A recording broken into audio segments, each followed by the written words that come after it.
10 rezeki umatku ada di Perdagangan. perdagangan. Kemudian apa lagi? Ketika sebuah pintu tertutup, pada saat yang sama Allah telah membuka pintu yang lain. Tapi kita nggak pernah lihat. Kita kalau sudah lihat ke situ, tuh ke situ aja. Nggak pernah berpikir kita untuk sedikit aja balik. Barangkali di sini ada jendela kecil. Jendela kecil itu bisa kita Buka. keluar dari situ. Tapi kita nggak pernah berpikir seperti itu. Terlalu berpikirnya udah mentok nih. Saya udah mentok nih, nggak bisa apa-apa lagi nih saya. Kampung saya tuh semua sawit bu, nggak bisa usaha apa-apa lagi kita. Itu nggak salah sih. Katanya gitu.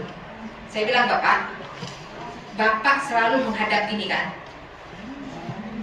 Yang dilihat tuh Di depan. sawit. Coba putar sedikit aja. Mungkin ada celah-celah yang bisa dikembangkan. Tapi coba mundur kayak selangkah, balik ke kiri dulu, atau balik ke kanan, lihat mana ada peluang-peluang bisnis yang bisa kita kerjakan. Nah, seorang pengusaha yang paling sukses, dia yang berpegang pada hal-hal lama. Itu yang sukses ya, berpegang pada hal-hal yang lama.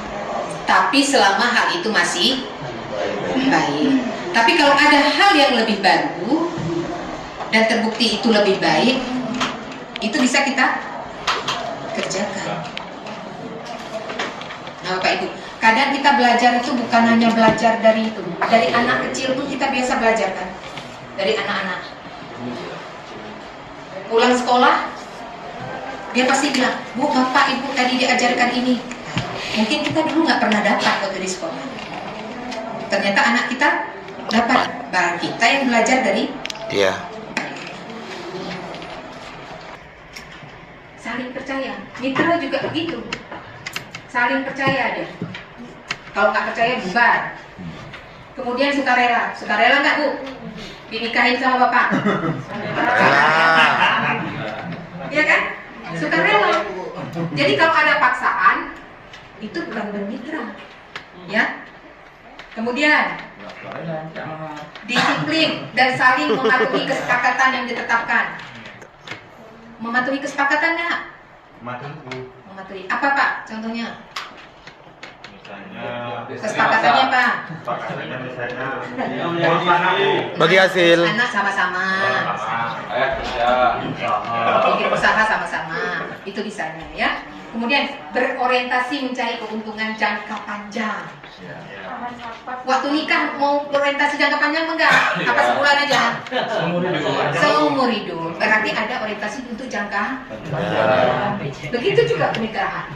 Kemudian bertanggung jawab. Baik istri, baik suami juga harus bertanggung jawab.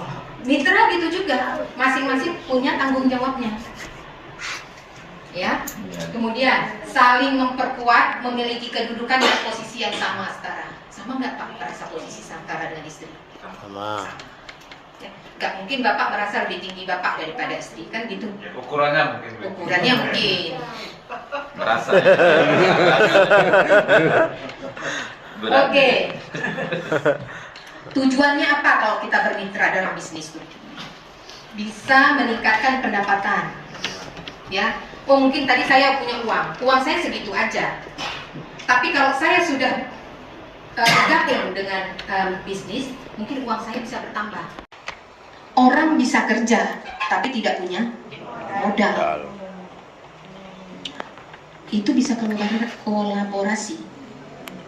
Ya. Kemudian kalau kita mau menuju usaha, pahami sifat dan kemampuan yang diperlukan.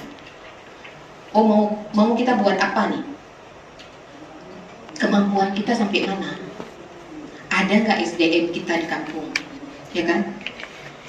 Barangkali kita mau buat tower yang tinggi, ada nggak yang tukang buat tower di tempat kita? Kalau nggak ada gimana? Kan pasti ada solusi-solusinya tuh. Dibicarakan lebih dulu. Nah Bapak Ibu, kemudian kalau dalam berwirausaha, pengetahuan untuk diri sendiri itu kita bisa mengembangkan wirausaha. bahagia ya, lebih lebar lagi. 2 cm kiri, 2 cm kanan. Nah, kita lihat lagi. Mana lebih lebar? Jarak hidung ke dagu atau jarak bibir ke hidung atau jarak bibir ke dagu? Siapa dulu Bapak Ibu yang berpikir mau buat air minum, air putih dijual di dalam? Di mana-mana mudah dapatkan? Mudah dapat. Siapa dulu yang punya ide? Bisa dijual. Dulu lebih mahal dia daripada bensin. Nah, tapi karena ide orang sudah dikeluarkan. Kalau sekarang kita bilang udah, cuma air dalam kemasan. Tapi siapa yang mikir pertama? Ya kan? Siapa yang mikir pertama? Kalau nggak ada ide. Kemudian menciptakan kreativitas dan inovasi dalam memecahkan masalah dengan berkaitan dengan bidang usaha. Kemudian Bapak Ibu mengembangkan ide. Jadi Bapak Ibu kalau ada ide, nggak bisa sekarang, tulis dulu. Ya, ditulis. Apa?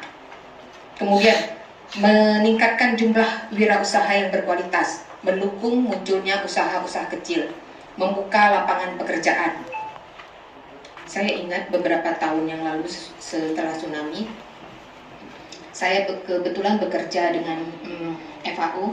Jadi ada beberapa perajin yang dibina. Salah satunya itu adalah yang buat abon ikan. Tahu Bapak itu kan abon ikan. Nah, jadi dia datang kepada saya, "Ibu, abon ikan saya," katanya, "sudah dipesan sama orang Malaysia."